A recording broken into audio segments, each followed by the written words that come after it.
سے ہم مسلمان اپنا دین پروپیگیٹ کرتے ہیں منظم طریقے سے نیشنلی اور انٹرنیشنلی، کیا وجہ ہے کہ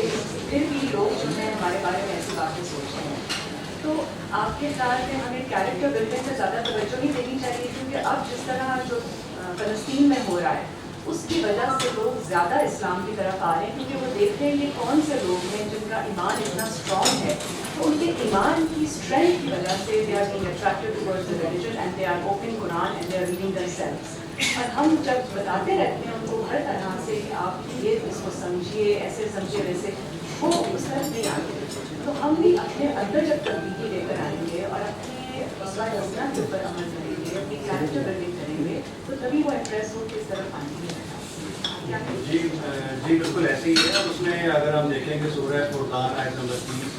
کہ رسول اللہ صلی اللہ علیہ وسلم شکوہ کریں گے کہ میری امت نے قرآن پڑھنا چھوڑ رکھا تھا۔ اگر ہم قرآن کو حدیث کے ساتھ اور اس کے ساتھ ساتھ قرآن کے جو الفاظ ہیں اگر اس کے روٹ میننگ سے اگر ہم قرآن کو سمجھیں تو ہماری کریکٹر بلڈنگ بھی بہت اچھی ہو سکتی ہے اور ہم لوگ بہت پالش ہو سکتے ہیں۔ اور جو ہمارا جو اس وقت فیس بک پہ آئی ہوئی ہر انفارمیشن، واٹس ایپ پہ آئی ہوئی ہر انفارمیشن، ای میل پہ آئی ہوئی ہر انفارمیشن ہم سمجھ کر پڑھتے ہیں، مگر قرآن ایک ایسی واحد کتاب جو دنیا میں سب سے زیادہ پڑھی جانے والی کتاب اور دنیا میں سب سے زیادہ بغیر سمجھے پڑھی جانے والی کتاب، یہ اگر ہم اس پہ اگر فوکس کر لیں تو ہم بہت آگے ہیں۔